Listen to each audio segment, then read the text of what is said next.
무더위가 계속되고 있지만 이 무더위도 곧 지나갈 것입니다. 주님께 건강을 위한 기도도 각자 하시면 좋겠습니다. 저도 여러분의 건강을 위해서 기도하겠습니다. 한 국가를 우리가 통치하는 방식에 따라 크게 자유민주주의 국가, 사회주의 국가, 또 공산주의 국가 등으로 이렇게 분류할 수 있겠죠. 자유민주주의는 여러분도 잘 알다시피 국민 한 사람 한 사람의 자유를 보장하는 그런 사상을 가진 이 자본주의 국가이죠. 사회주의는 개인보다 사회 전체의 이익을 최우선으로 하는 사상으로 유럽 일부 국가와 중국과 같은 나라입니다. 중국이 이제 공산당이 있죠, 중국에. 그래서 중국이 사회주의적인 그런 국가이면서도 또 공산주의 그런 국가이기도 하죠. 사회주의는 공산주의와 유사한 점이 많이 있죠. 그래서 공산주의 방식으로 통치하는 그런 나라들도 있습니다. 공산주의는 사유재산을 부정하고 공동재산을 통해 빈부의 격차를 없애려고 하는 그런 사상이 있죠. 민주주의와 반대되는 사상이죠. 북한과 러시아와 같은 나라이죠. 우리나라는 자유민주주의 국가로서 주권이 국민에게 있습니다. 입법, 사법, 행정 등 3권 분립이 균형을 이루어야 민주주의가 잘 유지되죠. 그러나 우리나라는 요즘 3권 분립의 운영이 입법기관인 국회 한쪽으로 힘이 지나치게 쏠리다 보니 국회가 사법과 행정도 간섭하여 일종의 사회주의 혹은 공산주의 형태로 운영되고 있는 그런 느낌을 갖게 합니다. 그래서 국민이 국회의원을 선출할 때 한쪽의 정당으로 국회의원을 선출하면 사회주의나 공산주의 방식으로 전개되어 나라가 위험에 처할 수가 있습니다. 3권의 권력이 균형을 유지해야 민주주의가 정상적으로 작동되죠. 그래서 3권 분립의 균형이 중요하다고 하는 것입니다. 그러나 우리의 현실은 3권 분립이 아닌 입법의 힘이 좌지우지하는 일권 독재 형태와 같은 방식으로 흐르고 있는 것 같습니다. 한쪽으로 힘이 쏠리면 독재가 되어 국가는 큰 어려움에 직면하게 되죠. 아무리 유능한 지도자가 있어도 혼자 모든 것을 할 수 없고 다른 기관의 권한을 존중하지 않으면 한 사회와 국가는 결국 망하게 되는 것이죠. 슬픈 나라가 되는 것은 짧은 기간에 이루어집니다. 마치 우리의 몸이 한쪽만 강하면 다른 기관은 허약해져서 병이 드는 것과 같은 것이죠. 그래서 사회주의나 공산주의 사상이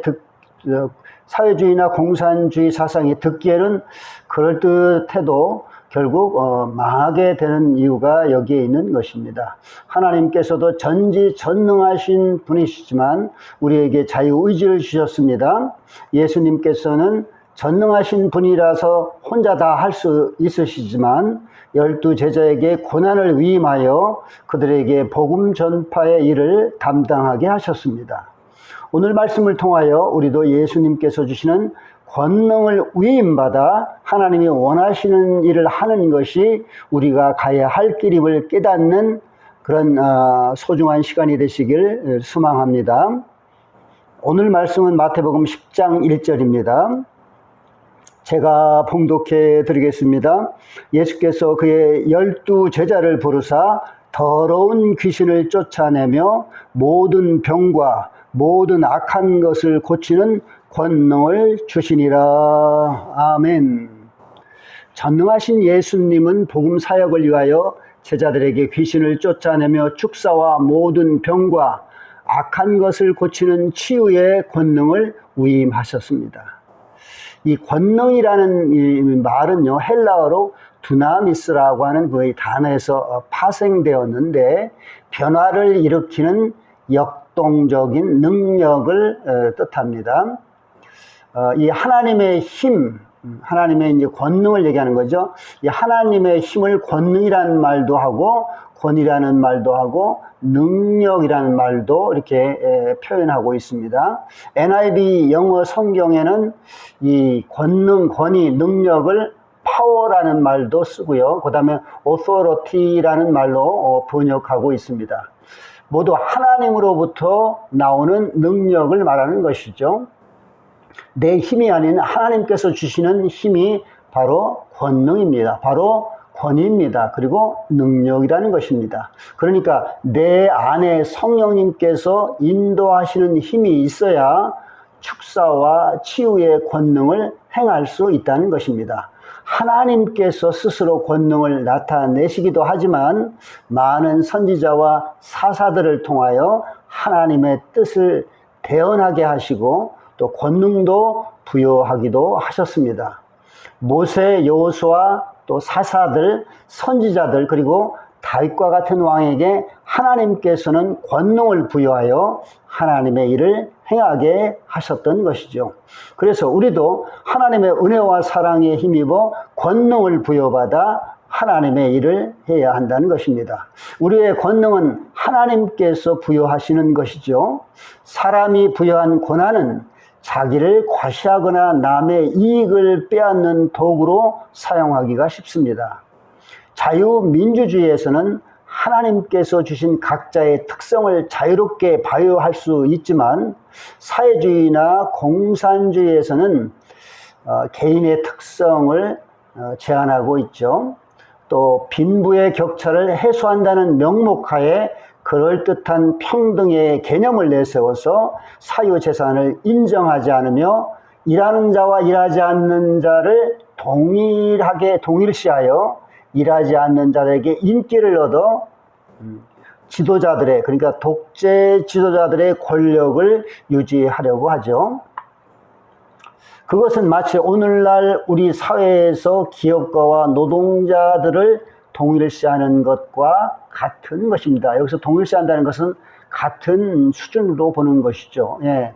엄연하게 기업가와 노동자는 차이가 있는 것이죠.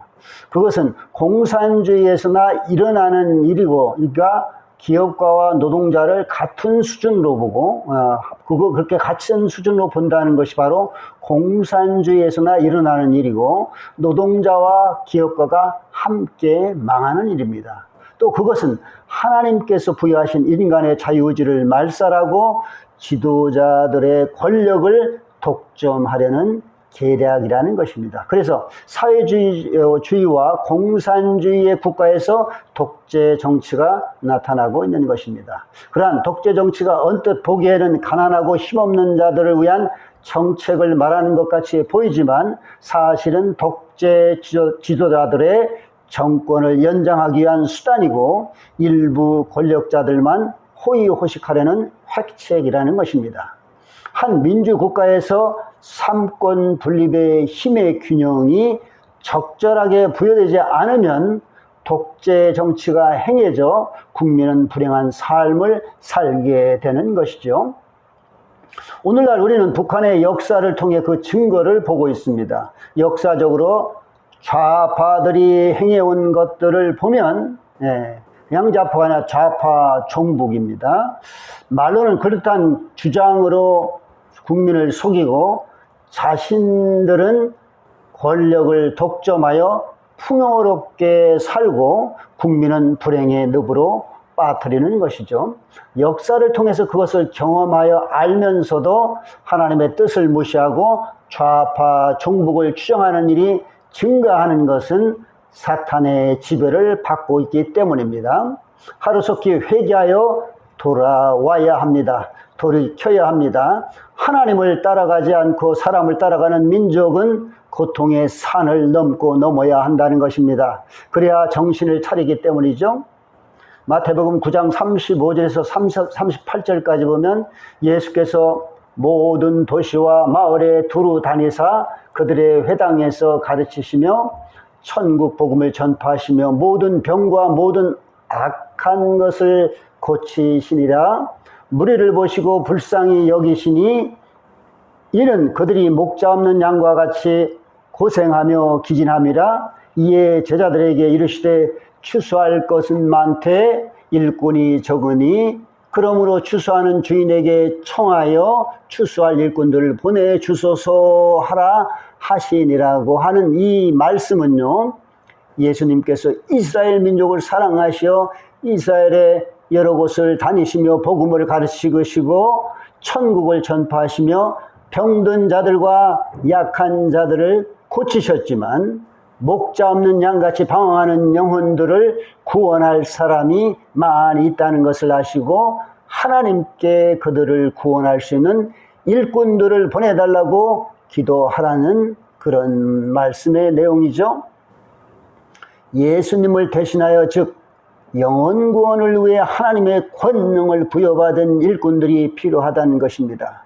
그들로 하여금 예수님께서 하시는 사역을 감당하게 할 수 있도록 하나님께 간구하라는 것입니다. 예수님과 같은 영혼 구원 사역을 아무나 하는 것이 아니라 하나님께서 인정하시는 사람들을 보내달라고 기도하라는 것입니다. 사도행전 1장 8절에 예수님께서 부활하셔서 승천하시기 전에 제자들에게 오직 성령이 너희에게 임하시면 너희가 권능을 받고 예루살렘과 온 유대와 사마리아와 땅끝까지 이르러 내 증인이 되라라고 말씀하셨습니다. 권능을 하나님께 받아야 예수님의 증인으로서 역할을 잘 감당할 수 있죠. 그래서 고린도후서 4장 7절에 우리가 이 보배를 질그릇에 가졌으니 이는 심히 큰 능력은 하나님께 있고 우리에게 있지 아니함을 알게 하려 함이라라고 했습니다. 질그릇 같은 우리 안에 보배와 같은 권능은 하나님으로부터 온 것이라는 것입니다. 지금도 우리 주위에는 하나님을 모르거나 부정하는 불쌍한 영혼들이 많이 있죠. 그들을 구원할 수 있는 권능을 하나님께 부여받아 즉 하나님께 성령 충만함을 받아 믿지 않는 자들을 하나님께 인도해야 합니다. 그것이 하나님의 자녀의 사명이며 의무인지요. 하나님의 일은 내 힘이 아닌 권능을 받아야 할 수 있음을 저는 직접 경험한 적이 있습니다. 지난해 12월 초순쯤에 많은 사람들을 치유한 원준상 선교사님이 모 교회에 오신다는 이야기를 알고 그 교회를 방문한 적이 있습니다. 저도 개인적으로 성령님께서 꿈으로 여러 가지를 알려주셨지만 직접 눈으로 성령님의 권능을 체험해보고 싶은 마음이 커져서 모 교회를 방문하여 예배를 드리고 원중상 선교사님의 치유사역에 참석했습니다. 동영상에서 보았듯이 원 선교사님은 허리와 협착 증세가 있는 분들의 양쪽 다리의 길이를 재보고 문제가 있는 사람은 다리 길이가 서로 다름을 확인시켜 주셨습니다. 저도 역시 양쪽 다리의 길이가 서로 같지 않았습니다.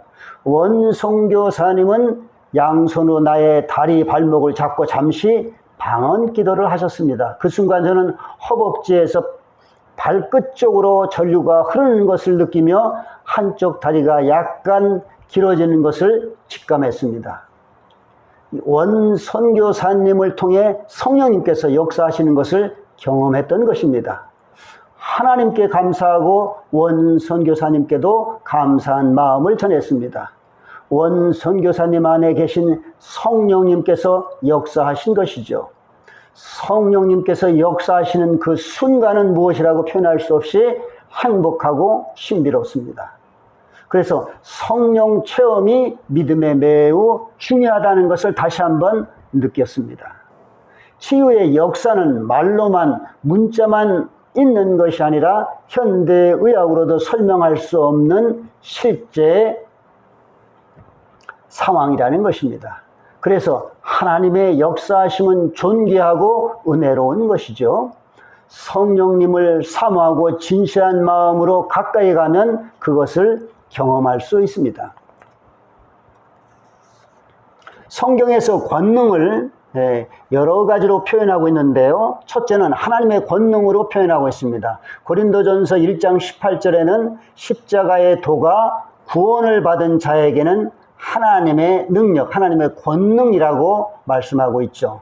또 고린도전서 1장 24절에는 오직 부르심을 받은 자들에게는 유대인이나 헬라인이나 그리스도는 하나님의 능력이요. 하나님의 능력이라고, 하나님의 권능이요. 똑같은 말이죠. 그 다음에 지혜라고 말씀하고 있죠. 로마서 1장 16절에도 복음은 모든 믿는 자에게 능력이 된다고 했습니다. 둘째, 말씀의 권능으로 표현하고 있습니다. 말씀의 권능이 있다는 거죠. 말씀의 능력이 있다는 것이죠. 히브리서 1장 3절에 이런 말씀이 있죠. 이는 하나님의 영광의 광채시요 그 본체의 형상이라 하나님의 능력의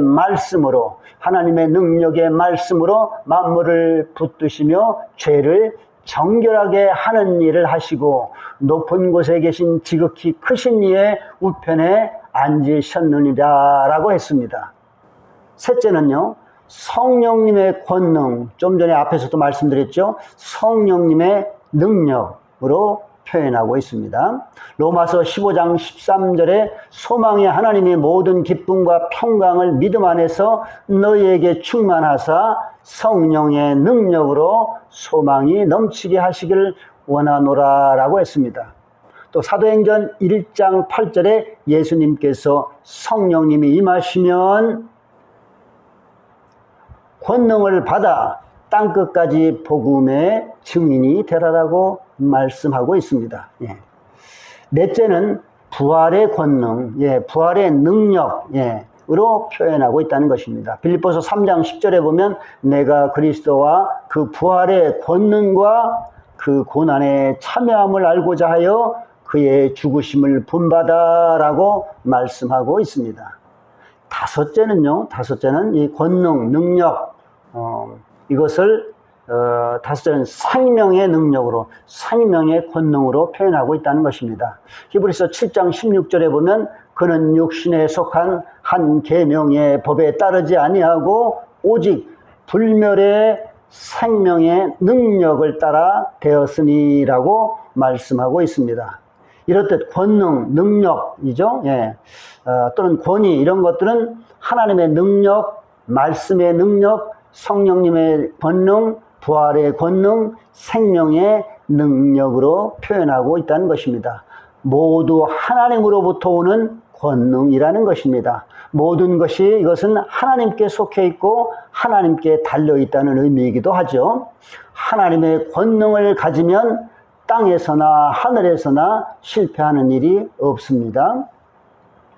베드로전서 4장 10절에 각각 은사를 받은 대로 하나님의 여러 가지 은혜를 받은 선한 청지기 같이 서로 봉사라는 이 말씀은요, AD 64년 로마의 대화재 사건 이후 네로 황제의 기독교 박해가 시작되는 시점에서 베드로 사도는 성령의 하나님께 받은 각자 성도의 은사를 선한 청지기의 자세로 봉사하라는 권면의 말씀이라는 것입니다.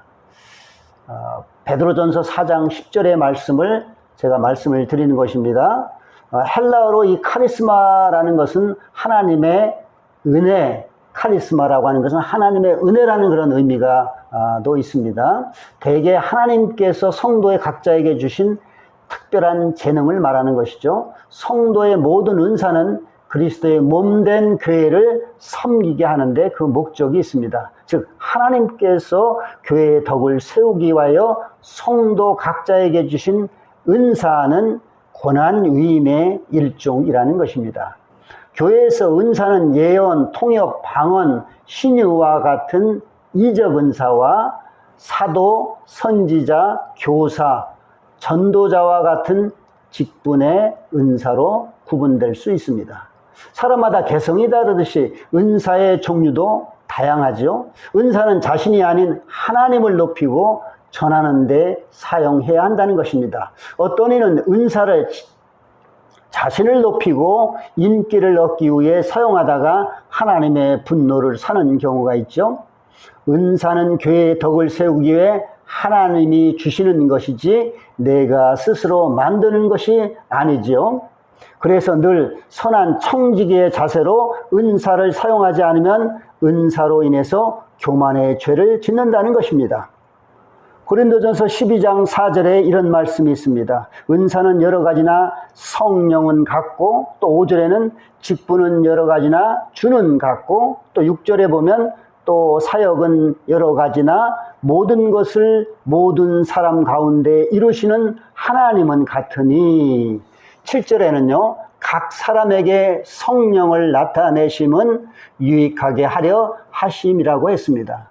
또 8절에 보면 어떤 사람에게는 성령으로 말미암아 지혜의 말씀을, 어떤 사람에게는 같은 성령을 따라 지식의 말씀을, 또 9절에 보면 다른 사람에게는 같은 성령으로 믿음을, 어떤 사람에게는 한 성령으로 병 고치는 은사를, 또 10절에 보면 어떤 사람에게는 능력 행함을, 어떤 사람에게는 예언함을, 어떤 사람에게는 영들을 분별할 수 있기를, 영들 분별함을, 또 다른 사람에게는 각종 방언 말함을, 또 어떤 사람에게는 방언들 통역함을 주시나니, 11절에는 이 모든 일은 같은 한 성령이 행하사 그의 뜻대로 각 사람에게 나누어 주시는 것이니라 라고 말씀하고 있습니다. 그리스도의 몸된 교회를 섬기기 위해 한 성령님께서 각 성도에게 다양한 은사를 주시고 한 주님 안에서 다양한 직분으로 일하고 해야 할 일이 여러 가지지만 모든 사람 안에서 일하시는 하나님은 한 분이시라는 것입니다. 각 사람 안에 성령님이 계시는 증거는 모든 사람의 유익을 위한 것입니다. 어떤 사람에게는 성령님이 지혜의 말씀을, 지식에, 또 어떤 사람에게는 말씀을, 또 어떤 사람에게는 믿음을, 또 어떤 사람에게는 병 고치는 능력을, 기적 행하는 능력을, 예언의 능력을, 영 분별의 능력을, 방언의 능력을, 방언 통역의 능력을 주시는데, 이 모든 것은 같은 한 분의 성령님께서 하시는 일이며, 그것은 성령님께서 원하시는 대로 각 사람에게 주시는 은혜의 선물로 나누어 주신다는 것입니다. 마치 한 학교의 목적을 효과적으로 달성하기 위해 교장이 교사들에게 교사의 개성에 따라 권한을 위임하여 교사 각자의 일을 담당하게 하는 것과 같다는 것입니다. 로마서 12장 3절에서 8절까지 보면 이런 말씀이 있습니다. 내게 주신 은혜로 말미암아 너희 각 사람에게 말하노니 마땅히 생각할 그 이상의 생각을 품지 말고 오직 하나님께서 각 사람에게 나누어 주신 믿음의 분량대로 지혜롭게 생각하라. 우리가 한 몸에 많은 지체를 가졌으나 모든 지체가 같은 기능을 가진 것이 아니니 이와 같이 우리 많은 사람이 그리스도 안에서 한 몸이 되어 서로 지체가 되었느니라.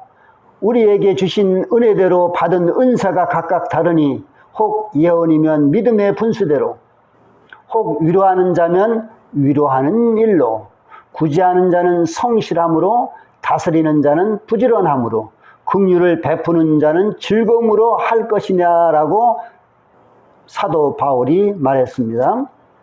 하나님께서 은사자에게 부여한 권능을 자랑하거나 과장해서는 안 될 것입니다. 나에게 맡겨진 은사를 감사하며 믿음의 분량대로 지혜롭게 사용해야 한다는 것입니다. 은사가 있다고 자신을 내세우거나 교만해서는 안 될 것입니다. 은사는 몸으로 말하면 하나의 지체라는 것이죠.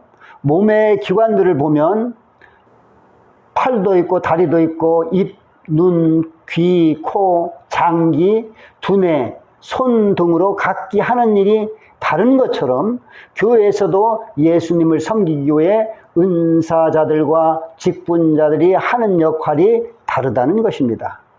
각자가 맡은 역할을 겸손한 마음으로 믿음으로 행해야 한다는 것입니다. 그것이 교회의 덕을 세우는 것이고 예수님을 섬기는 일입니다. 하나님께서 주신 것을 개인이 마음대로 행하면 주신 하나님을 기쁘게 해드릴 수 없다는 것입니다. 하나님의 뜻에 따라 사용해야 한다는 것입니다. 본문의 말씀에서 예수님께서는 12사도를 임명하여 복음 전파를 위한 사명을 잘 감당하도록 권능을 주셨습니다. 이제 우리 믿는 자들은 12사도처럼 세상으로 나가서 복음 전파의 일을 감당해야 합니다. 물론 먼저 주님으로부터 권능을 받아서 나가야겠죠. 즉 성령 충만함으로 준비해야 한다는 것입니다. 하나님을 믿는다고 하면서 단지 영혼의 안식과 평안만 얻으려고 해서는 안 될 것입니다. 지금까지는 죄의 아들이었지만, 죄의 자녀였지만 이제부터는 하나님의 자녀로 세상으로 나아가서 복음 전파하는 사도들과 같은 제자가 되어야 한다는 것입니다. 하나님의 권능을 받은 자로서 나아가야 한다는 것입니다. 예수님께서는 요한복음 20장 21절에 제자들에게 이런 말씀을 하셨습니다. 너희에게 평강이 있을지어다. 하나님께서 나를 보내신 것 같이 나도 너희를 보내노라고 이렇게 말씀하셨습니다. 이제 우리가 내 안에 계신 성령님을 의지하고 예수님의 제자로서 해야 할 역할을 감당해야 한다는 것입니다. 베드로전서 2장 9절에 사도 베드로는 앞으로 닥칠 고난에 대해 믿음으로 극복하길 권면하며 이렇게 말씀하셨습니다. 너희는 택하신 족속이요 왕같은 제사장들이요 거룩한 나라요 그의 소유가 된 백성이니 이는 너희들 어두운 데서 불러내어 그의 기이한 빛에 들어가게 하신 이의 아름다운 덕을 선포하게 하려 하심이라고 했습니다. 은사가 있든지 없든지 주님을 진실하게 믿는 자들은 모두 주님의 제자라는 것을 잊지 말아야 할 것입니다. 예수님을 신뢰하는 절대의 믿음이 중요합니다. 세상을 추구하지 말고 하나님의 나라를 바라보며 하나님께서 각자에게 부여하신 사명을 잘 감당하여 하나님께 칭찬받는 여러분과 제가 되시길 축원합니다. 아멘. 여러분, 앞으로 나라에 힘든 일이 많이 생길 것입니다. 그러나 우리는 예수님을 믿으니 불안하거나 염려해서는 안 될 것입니다.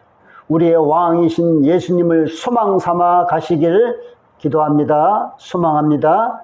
나라를 위해 회개와 중보 기도를 계속해 주십시오. 여러분, 그것이 우리의 살 길입니다. 우리는 예수님께 매달리는 기도를 하루도 빠짐없이 매일 죽을 힘을 다하여 기도해야 되겠습니다. 여러분 감사합니다. 샬롬.